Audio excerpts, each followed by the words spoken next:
Hello boys and girls, today I'm going to show you how to do this Chinese Pagoda watercolor with magic markers and a brush and some water. A pagoda is a tiered tower with multiple eaves or roofs that's common to China, Japan, Korea, Vietnam, and other parts of Asia. Most pagodas were built to have a religious function, most often Buddhist.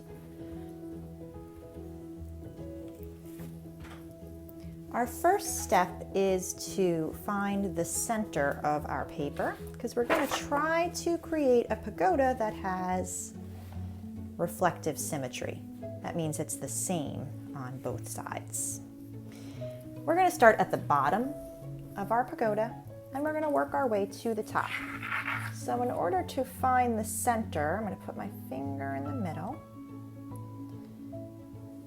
Draw a line very lightly with pencil, goes down the middle. You can also fold your paper, but I prefer not to have a fold. Okay, so lightly. Okay, next I'm going to draw the different layers of my pagoda.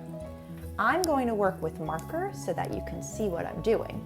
And I'm going to use blue marker so that I can use this as the color of my watercolor. You should work with pencil and then go over your drawing with marker.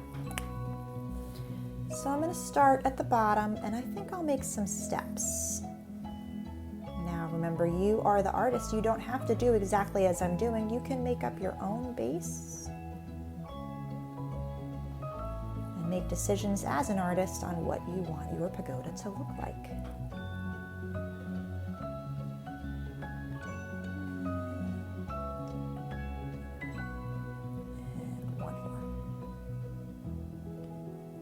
Now that I have some stairs, I need the base, what my pagoda is going to be set on. So if this is the middle, I want it to go over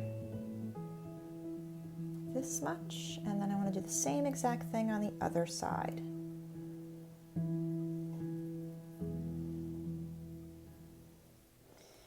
Now I think I will draw a line for the top.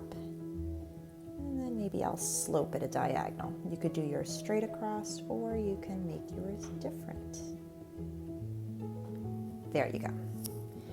Now I think I will do another layer here. Now remember, notice that everything I do on one side, I also do the reflective symmetry on the other side. Now, I think in the center, we'll need an entrance for our pagoda, so I'm going to draw a door.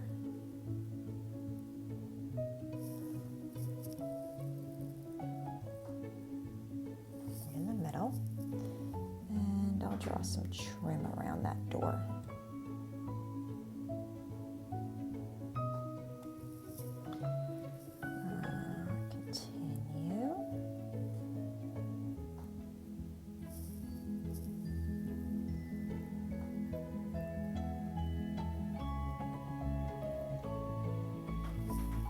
Like that. Now I need to start building up. So I'm going to add a structure at the bottom.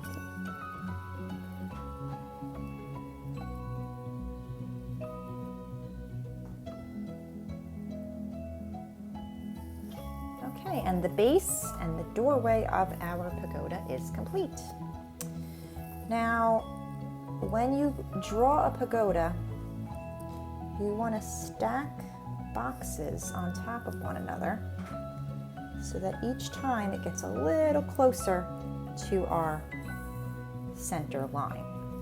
This will be called the axis right here. Okay. Then you need to draw the eaves. The eaves are the roof of my pagoda. So I think I'll arch it a little bit here. Draw this line coming out and it's gonna go up a little bit. Let's see. This goes over this way, and then we want it to slope upward. So we'll do the same thing on the other side. Okay. Draw another line.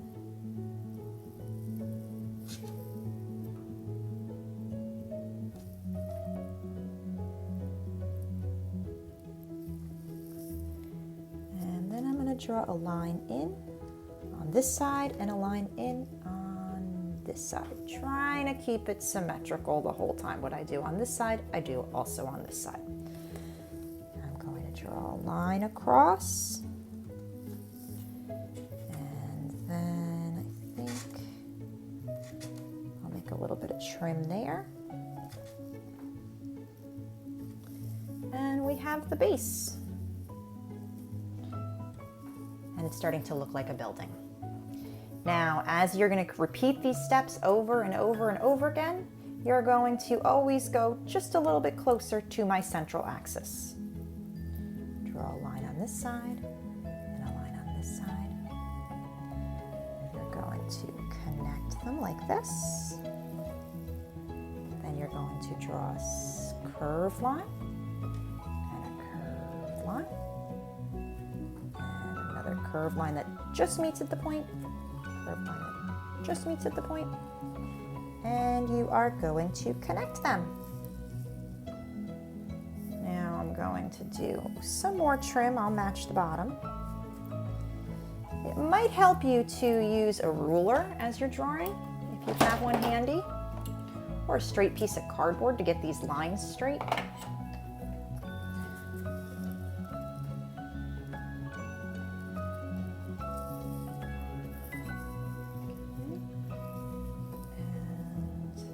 Because I can see mine are getting just a little bit crooked.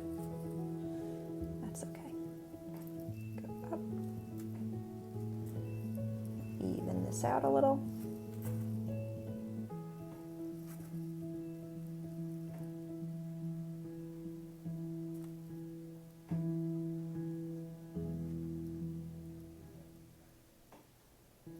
Okay. And then I'm going to put a line over here. Measure it, make it even here. Draw my rectangle. I think I'll make this my top tier right here. Go up to the point, up to a point, and slope in, and draw my line across.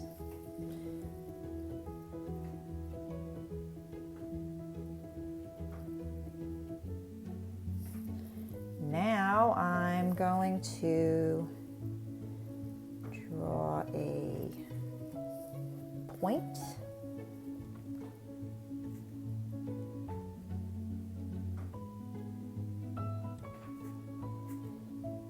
I'll put it up to there.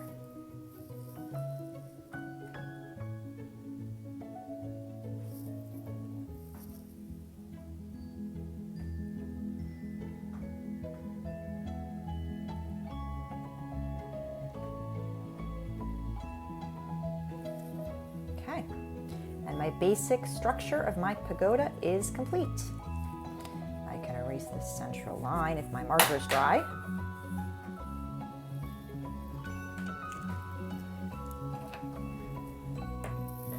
And I can add some windows and doors for some interest. So windows and doors are just, well, this one was a rectangle with a pointed top.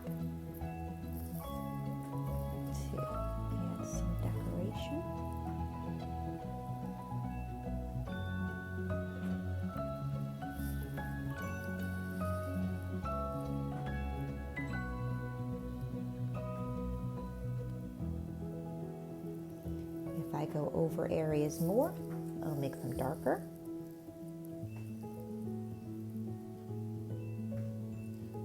It'll create some contrast. Another thing that you can do is add some different patterns and some different textures to make your pagoda more realistic and more interesting, as I did here.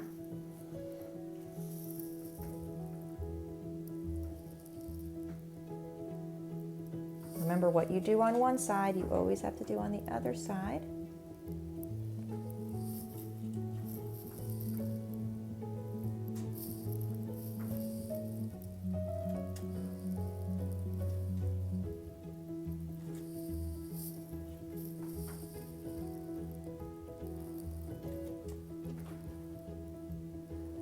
Because you want to create, again, what is called reflective symmetry.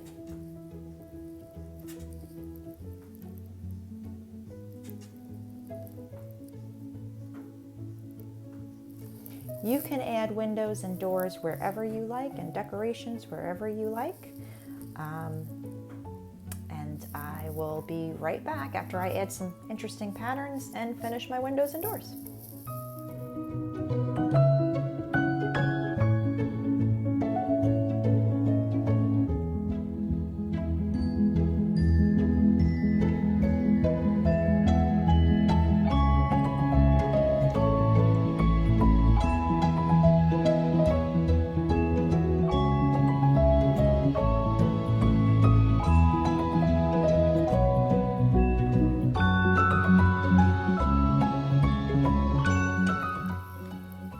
You have finished drawing your pagoda, it's time to add some background elements. You can use different colors if you want to add some mountains or landscape in the background.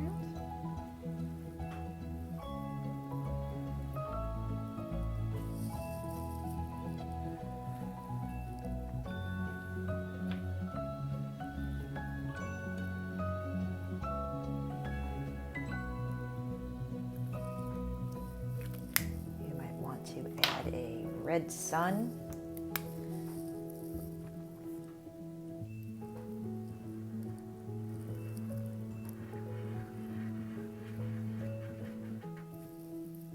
And in this example, I put a cherry blossom. That's a type of tree that flowers with pink blooms in the spring. And it's a common motif in Chinese art.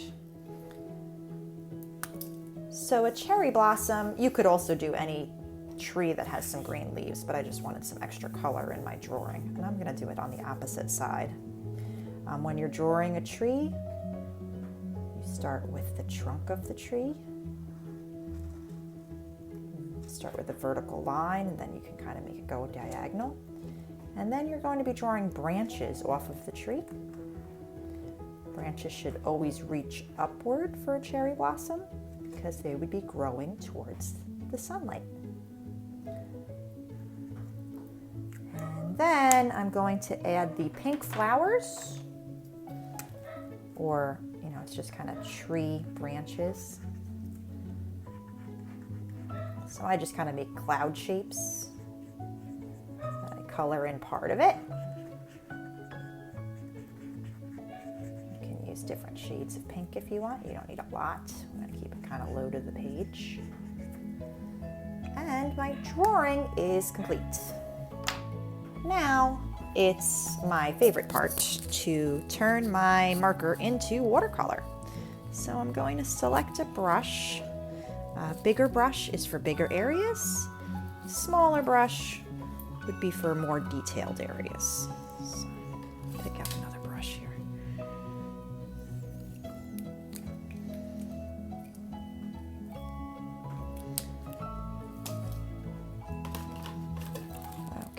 So when you use your water, you don't want to put too much on your brush. I usually have a paper towel or something to blot my brush off.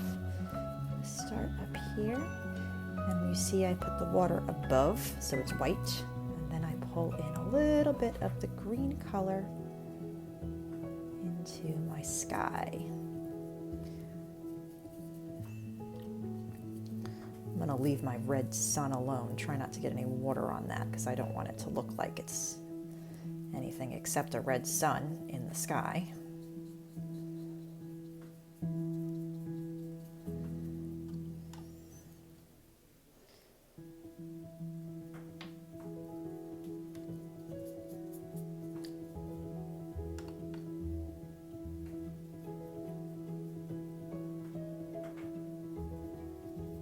See, I'm avoiding touching my pagoda because I don't want it to, I don't want the blue to get in the sky, which is kind of funny because the sky is blue. Okay.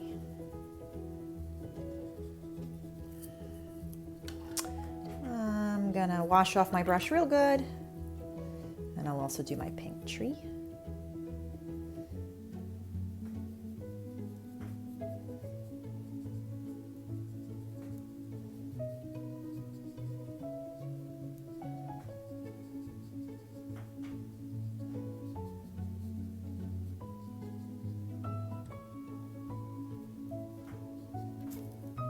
That's done. And now I'm going to work on my pagoda. So I think I'm going to start at the top and work my way down. For this, you have to decide, if you look at my finished example, what you want to stay white and what you want to be light blue and what you want to be dark blue. So you get to choose what parts of your pagoda are going to have some color. Okay, so I think I'll just start slowly. The nice thing about turning your markers into watercolor also is if you want to make areas darker later, you can go over it after it's dry with the marker once again. Also, if you lose some detail, like some of these lines I lost, you can go back in with your marker and go over them, which I'll show you on this one, which is nice and dry. So just to define some of those areas again that may have gotten a little blurry looking from when you applied water to it.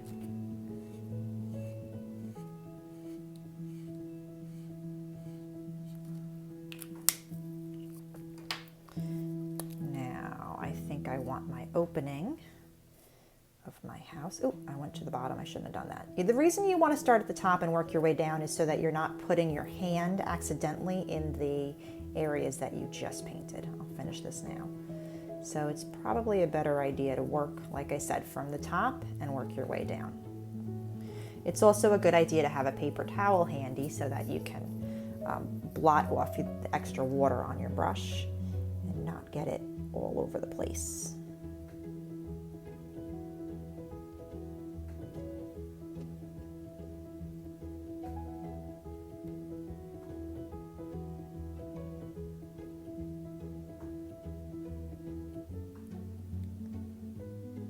Okay, I'm going to continue this a little faster, and I'll be back right after this time lapse.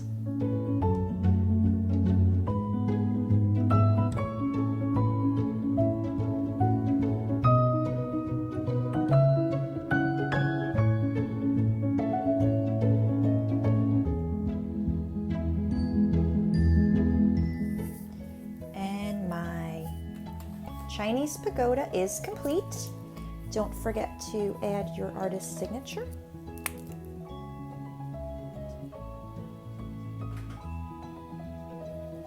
And as I said, if you want to touch up certain areas with your marker, you can go over areas if it's dry and it bled too much and you lost some of your lines, just take your marker and neaten it up a little bit. Have a wonderful day. I cannot wait to see what you create.